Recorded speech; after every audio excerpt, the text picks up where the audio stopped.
What's up, everybody, and welcome back. We've got another So Rare video coming at you as the new season is right around the corner. With the NBA news few and far between the last couple of weeks, we're going to take a look at some of the players that we're most excited to roster heading into year two in So Rare. And if you're new to So Rare, take a look at the link in the show notes. You can sign up for free. You get 20 free common cards to get started. And if you get 5 cards through auction, they're going to give you a 6th limited one free. And if you're new to the Team Hold content, well, welcome. We did So Rare content all throughout last NBA season. We're going to continue to do so this season as well.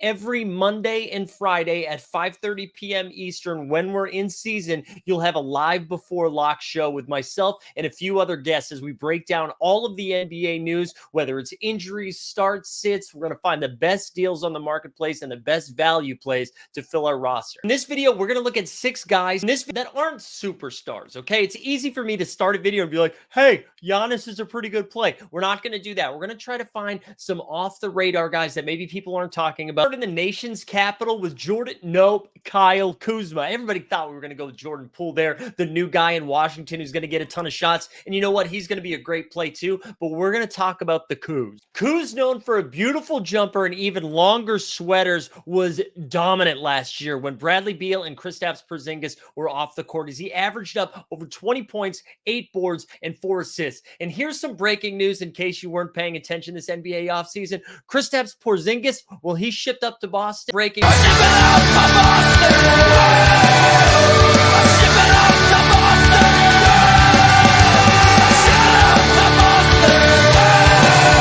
Bradley Beal, he demanded a trade to the Phoenix Suns. So both of those guys are gone. And yeah, the Wizards made a couple of ancillary moves. Jordan Poole coming over from the Warriors. They also picked up Tyus Jones in that Porzingis deal, a nice normal point guard to lead the way. But Kuz is either going to be option 1A or 1B for this Washington Wizards team, and they are going to be bad. But in So Rare, sometimes bad is good. If you're telling me we're getting a guy who averaged 28 and 4 on the reg without 2 superstars for relatively cheap, and knowing that this team doesn't have those 2 superstars for a full 82-game season, well, then sign me up with Kyle Kuzma from the Washington Wizards. All right, our second player on the list, we're going to go out to Portland. And we're looking at Hayden Sharp. Portland's situation is a true dumpster fire. Damian Lillard is forcing his way out, most likely to Miami, but yeah, he can't talk about it anymore because the NBA sent a league memo out, which I didn't know companies still sent memos out in 2023, but that's where we're at right now with Portland. So Dame will be gone. They just gave Jeremy Grant, I think, $4 billion and drafted Scoot Henderson. But Hayden Sharp is heading into year 2, and the man was unleashed a little bit towards the end of that first season. Early in Sharp's rookie season, he was struggling to get on the court, but every time he was out there, we saw the House of Highlights put out a clip of him just throwing down a monster slam. Portland's last 20 games of the season, you know, when they told Dame, hey, stop coming to work, Sharp exploded, averaging over 15 points a game. And if you played So Rare in year 1, you'll remember rostering all those Blazers down the stretch because their L10s were so low, but they were playing all the minutes in the world. Now, we know that Scoot Henderson is going to be taking over the offense. In just the small clip we saw of him in Las Vegas in Summer League, the dude looks dynamic, and Charlotte's going to think about that every single time they see Brandon Miller miss a 3. But Scoot is going to be the guy running the offense. We know Jeremy Grant's going to get some shots up, and we know the corpse of Jusuf Nurkic is going to be running around. However, Hayden Sharp is going to be that guy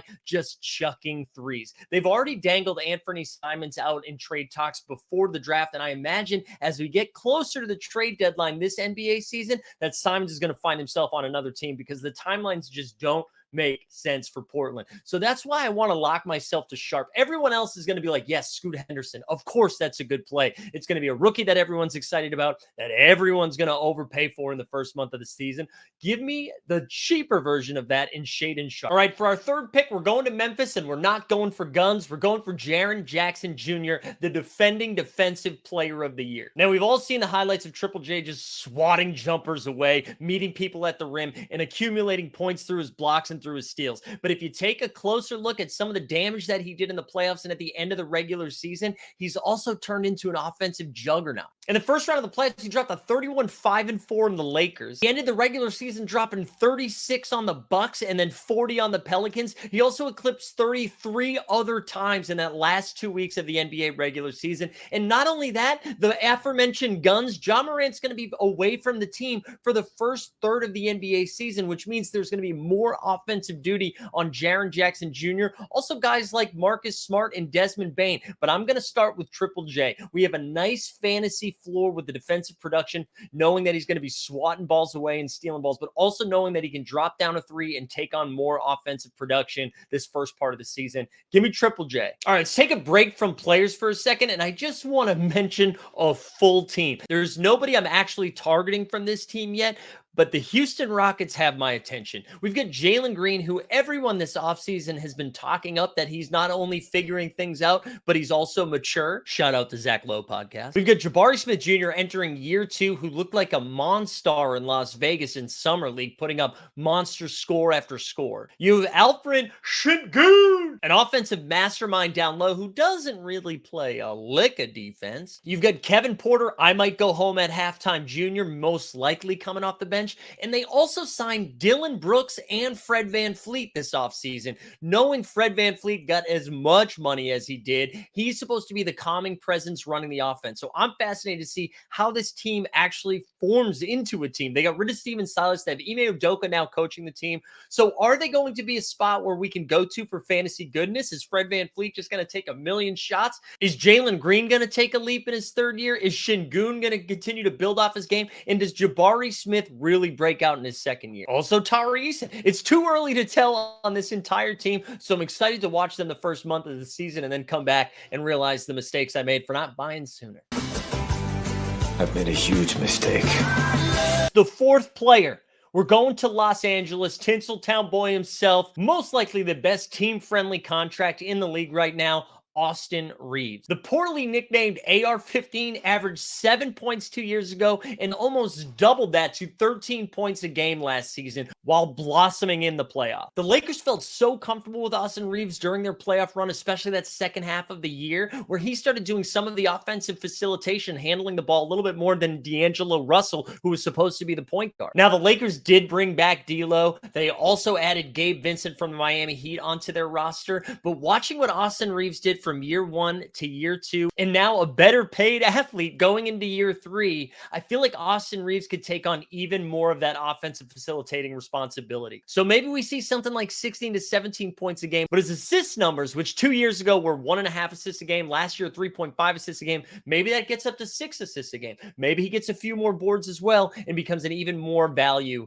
in the fantasy world. All right, we've got 2 players left, both coming into their third year in the league, but the first one, it kind of feels like it's second year in the league, and that's right, we're going up to Detroit basketball and Cade Cunningham. Cade Cunningham in his rookie year averaged 17, 6, and 5, setting the league ablaze, and he was overshadowed a little bit from Evan Mobley's hot start in Cleveland, and then Scotty Barnes coming storming back and winning Rookie of the Year, but Cade Cunningham was legit, especially from a fantasy perspective. Now, I think a lot of people might be sleeping on Cade because he only played a handful of games last year before getting shut down with a shin injury from the Pistons. The injury did seem legit, but the Pistons were in no rush to try to get him back because they were doing everything they could to get Wembayama, which they did not get. And there was a lot of shine put on guys like Jaden Ivey, who did really well from a fantasy perspective in his rookie year, and Jalen Duren. But Cade Cunningham now has had time to elevate his game a little bit. And I think a few months into the season, we'll be looking back being like, wow, how did we miss that with Cade? And the last player we're going to talk about, well, I just mentioned him. That's the Toronto Raptors' Scotty Barnes. Now, the Toronto Raptors might be the weirdest franchise in the NBA right now. They're trying to build for the present while simultaneously building for the future. In actuality, building absolutely nothing. Excuse me.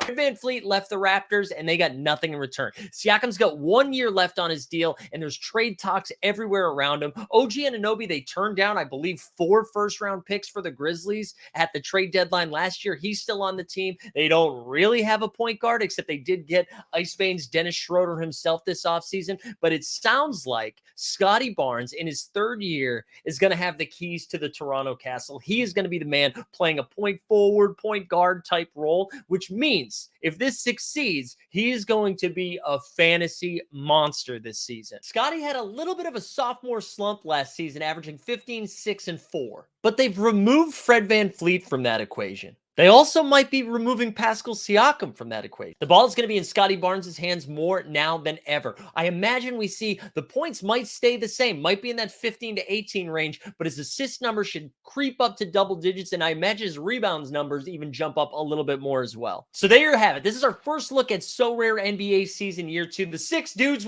we're looking at: Kyle Kuzma, Hayden Sharp, Jaron Jackson Jr., Austin Reeves, Cade Cunningham, Scotty Barnes, and we're also just going to stare at the Houston Rockets as they figure out this new squad. We hope you enjoyed the content. Again, if you watched this whole thing and you haven't signed up for So Rare yet, go ahead and look at the first link in the description and sign up for So Rare today. And let me know in the comments below, who are you targeting this So Rare offseason?